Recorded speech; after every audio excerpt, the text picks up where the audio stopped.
O, Biba, ito na yung binigay ni Kumaring Simang. Ito yung sa'yo at saka sa anak natin. O bakit dalawa pa yung nasa sayo? Itong isang to, nakuha ko sa kabila. O aanin mo yung pera na yan na sobrahan ka talaga sa galing na. Yung isa, para may budget ko naman yung gastos dito sa bahay. Nakalista ka pala dun sa kabila. Bakit di mo pa kami nilista ng anak mo? Huwag naman tayo magpahalata sa mga tao na mukha tayong pera. Ano pa ba yung ginawa mo naman? Tingnan mo nga sa tingin mo. Ikaw naman, Biba. Siyempre, tamang gwapo lang. Tay, bakit pa 500 lang yung binigay sa akin ni nanay? Bakit sabi doon sa kabila 1,000 ang bigayan? Ako iniinistan niya lang. Natutulog ako. Tanungin mo nanay mo.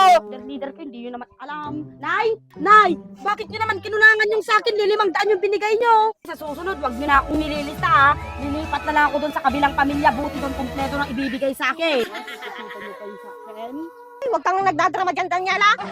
Sige, doon ka na rin makikain na Doon ka na din tumira para hindi nababawasan yung pera mo. Yung 25 kilos nga na bigas, kamahal-mahal na. Yung sa'yo nga, hindi ka abot ng kalahating buwan yung kalahating kaban na yun eh. Sige, Inkan, doon ka na tumira. Ano, mapatagargar naman karata nga.